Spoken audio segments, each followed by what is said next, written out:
it's Tamara. So as I was editing this reading vlog, I realized a couple things.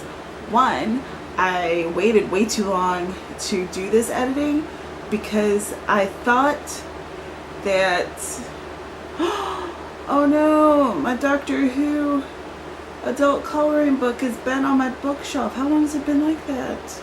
Oh no, the pages are bent now.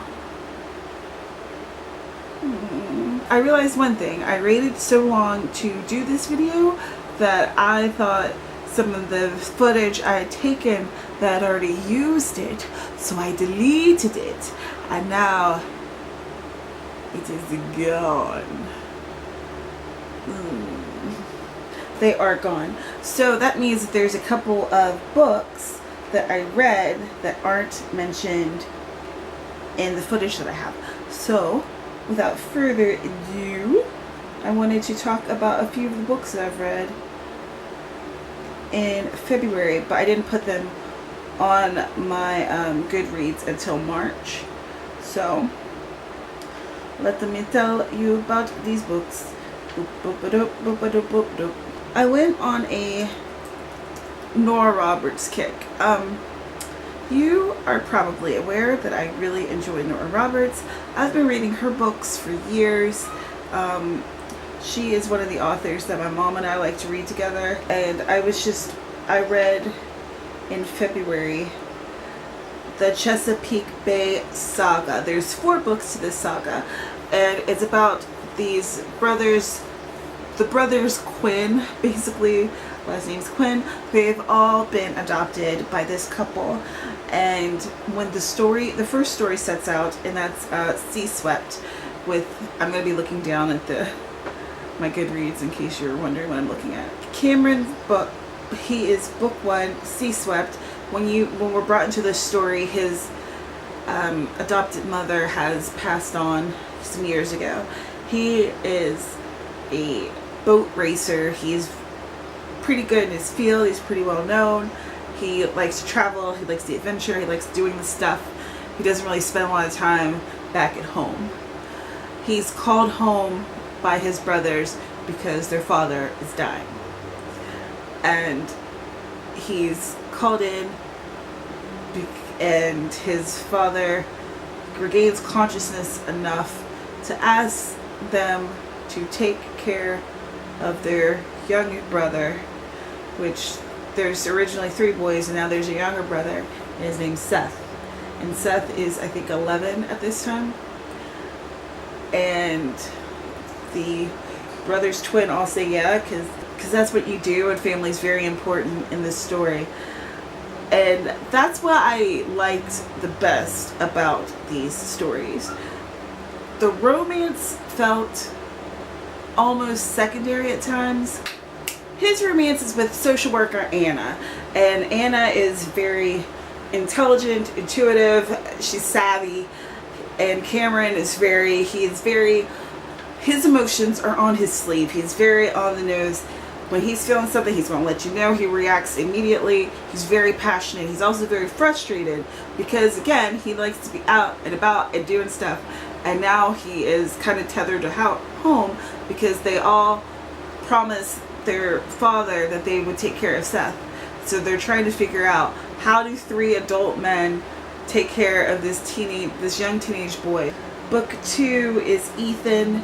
Ethan is, he does crabs, I can't think of the word, but he rakes in the crabs and stuff because on his boat and gets the crabs. So he has stayed at the harbor. His book is called Rising Tides, and he is the one that he's book 2.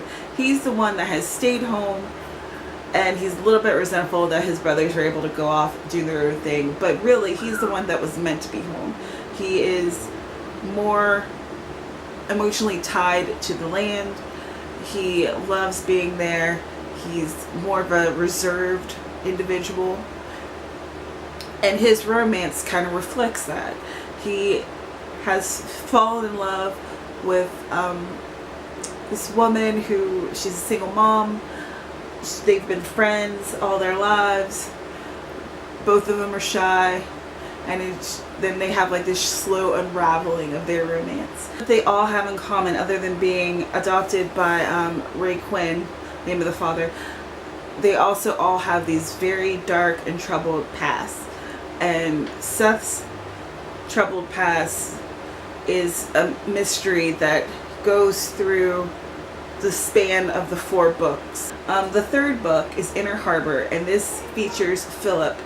And Philip is the brother who is in, he's in PR, and he is Brooks Brothers Suits and knowing the best wines. He's that guy.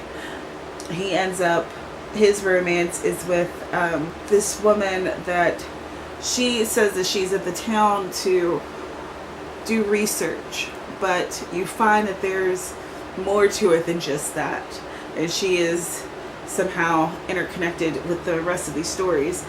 And so that was an interesting one, because she is so very reserved and analytical that you wondered, is this romance actually going to happen? Like, is she going to think herself out of it? And I think there were definitely times when she did. So that was fun to watch. And then the 4th book is about Seth himself, Chesapeake Blue.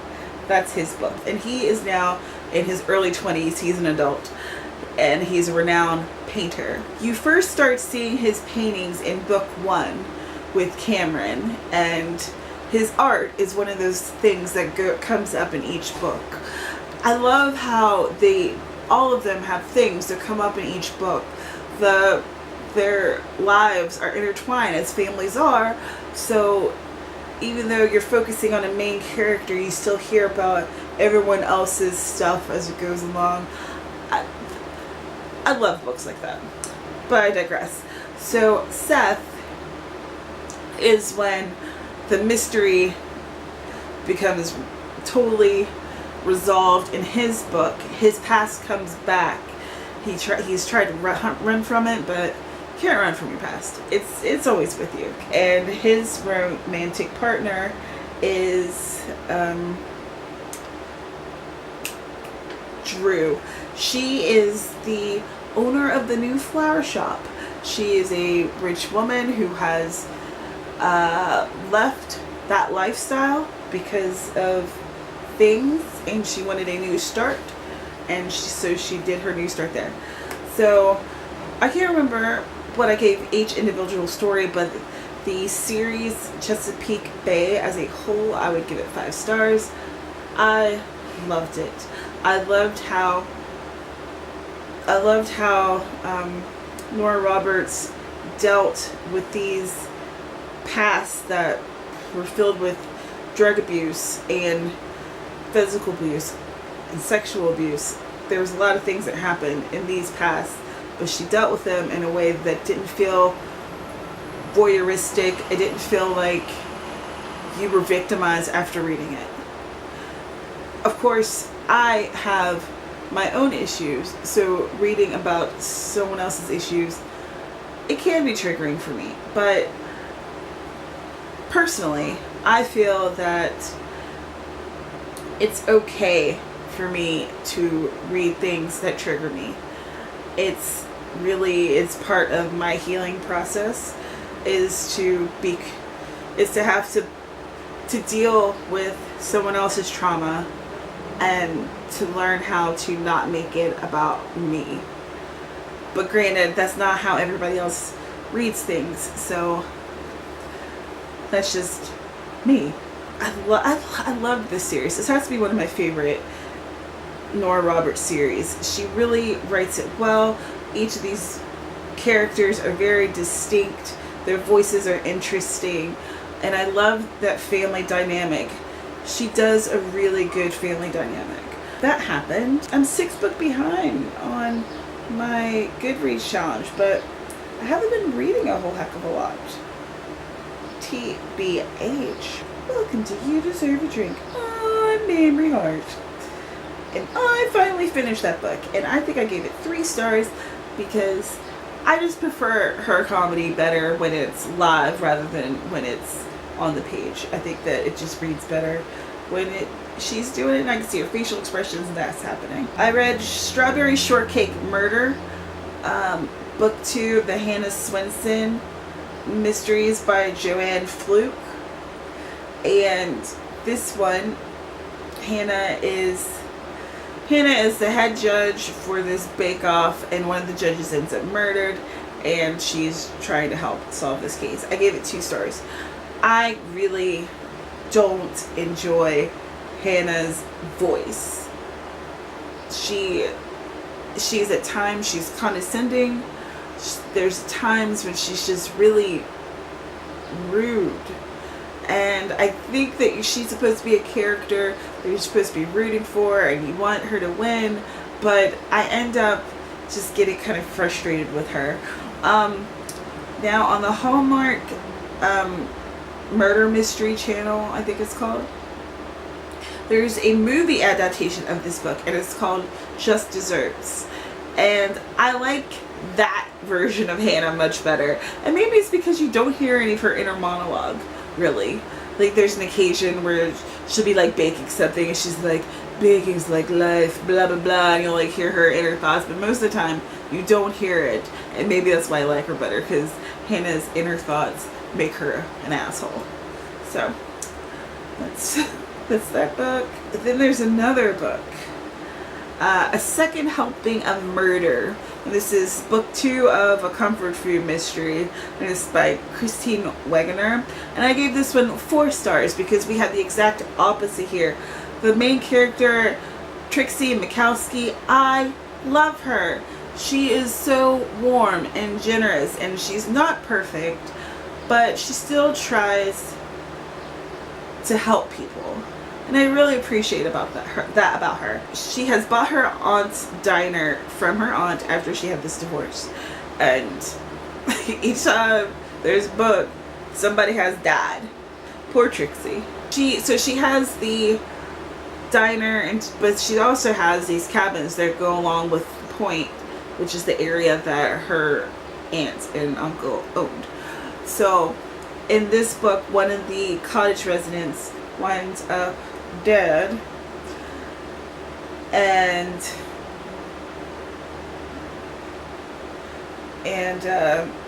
so she's trying to figure out who murdered she's trying to figure out who murdered the person. Then I read Blueberry Muffin Murder, Hannah Swenson #3 by Joanne Fluke. And this book I gave a 3.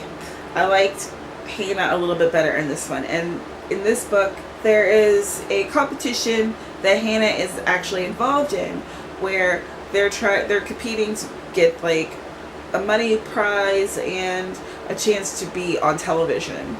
And the woman that's hosting the show is ironically really rude and is a jerk to everybody, and Hannah does not like her. And she says something out loud, of course, Connie Mae, she dies.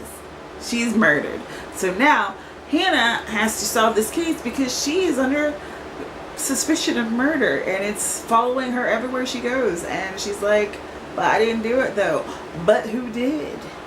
For Literary Roadhouse, for the book club, I read The Association of Small Bombs by Karan Mahajan, and I had a lot of feelings about it. And once that podcast is up, I'll link you to that, because I feel like I said, it's an hour-long podcast, so there was a lot of feelings. But the thing about that book is that I did not like it before I went to the podcast and we talked about it. And once we talked about it, I realized how much richer and more interesting the book was than I had given it credit. So, alright, well, that's that. So now I'll let you get into the vloggy parts of this. So, okay.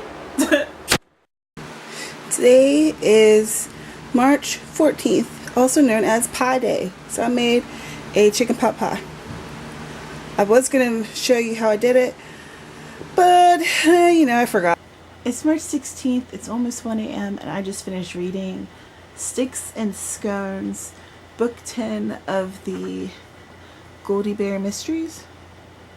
Goldie Bear Culinary Mysteries by Diane Mott Davison. This is another cozy mystery, and if you've watched last month and you're watching this month's vlog, then you see that I've been reading a lot of cozy mysteries lately. This one stars Goldie, and Goldie is a caterer. In the previous book, I had a lot of trouble reading the book. It was kind of difficult because it centered a lot around domestic violence and domestic abuse, and I guess I just had a lot of problems with the way Goldie handled things in that book. This one had a very interesting mystery. There was a few things that happened in the beginning of the book. Goldie was to be catering a couple events for like the town's eccentric who lives in a castle at his great hall. So it's supposed to be like traditional British English foods, and so her picture window is shot out, and then her husband is later shot in a separate incident, and he's working on this case that she's wondering if the case is involved. She's wondering if a family that she is now in a feud with, if they are involved. She's trying to figure out who done it and why. There's also a dead body. There's a lot that happens in this book. This is book 10. I've read the previous 9, and I have to say that this is definitely the most intricate of plots that I've read out of this series yet. It was really fun to read, and I guessed a couple of things, but I wasn't able to guess the entirety of the unraveling, and the big reveal was fun. So I'm probably going to give this like 4 stars. It was definitely a good read. I would suggest it to other people. I don't think that you necessarily have to have read the other books to jump into the series at this book, but I think that it does help. It gives a lot more background, and I'm a person that I don't like to jump in the middle of a series, especially a long-running series. I think the series maybe has over 20 books or something, so I like to start at the beginning and work my way through. So that's it for that. Hey y'all, it is Sunday, March 19th. I just finished It's a Wonderful Knife, Comfort Food Mystery Series, Book 5 by Christine Wenger. And this one is the one that has Trixie Mikowski. And I love Trixie's character. She's actually sweet, and she really tries her hardest to she just wants to help. She just wants to help people do a good job. And this was the Christmas book from last year. Clearly, I do not care about reading Christmas books just in December. But so in this one, in the very beginning, she's talking about how much she loves Christmas and how much she loves the season. There's all these Christmas traditions that she likes to do, and then she breaks her leg, and she's in a big cast, and now everything is tipped in a frenzy, and the entire town is going to be involved in the Christmas pageant, which is being held at the church, and the church secretary or administrative assistant, as she likes to call herself, Liza, is the pageant director. Well, during a break, Trixie unfortunately finds Liz with one of her butcher knives stabbed her back. There has been a murder. A murder is afoot. So, through the book, we see Trixie trying to adapt to having this broken leg and trying to solve this crime. And I really enjoyed it because I like all the characters in the book, and I just think it's fun, and because it was a Christmas day, it was like extra sweet, you know. That is the update on my reading. I am going to get some more reading done because I want to, since Sunday, I want to read as much as possible because this week I really want to dig in, get a lot of editing done. So, time for some reading. If I finish anything else, I will definitely let y'all know. I am not feeling the best. On St. Patrick's Day, I had on green eyeliner and had glitter or something in it. It was like sparkly, and I think something got in my eye and I haven't been able to flush it out. So this led to a headache, and you know, it's the lady business time of the month. It's just real good. It's real okay. So I finished Lemon Meringue Pie Murder, a Hannah Swenson mystery series, book 4 by Joanne Fluke. So Hannah is in a love triangle with Norman and Mike. Norman is the local dentist. He's like nerdy and sweet.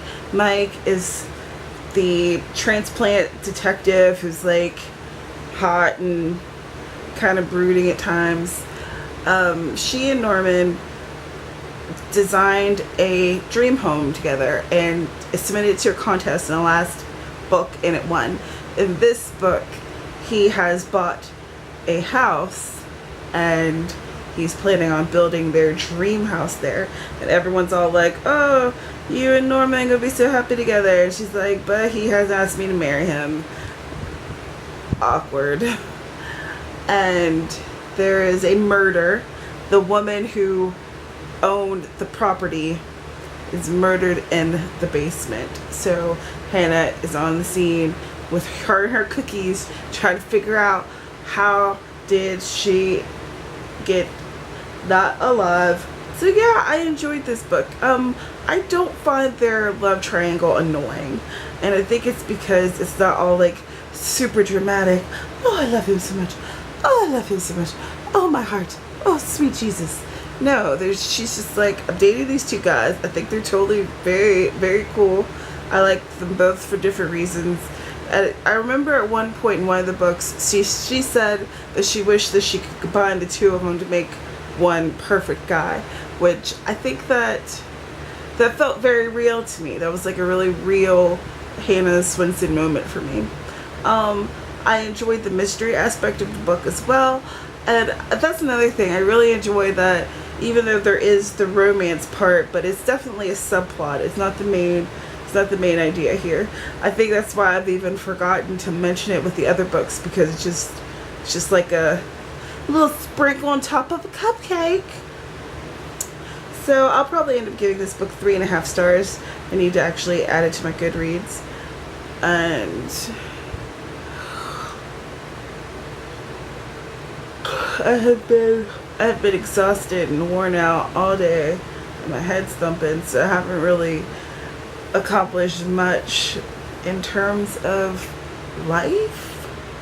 So hopefully tomorrow will be better, and hopefully since it kind of hurts to have this eye open and do much with it, I haven't really been reading. Does it look swollen to you? Cool. Glad I could hear your responses. I don't know why I always do that.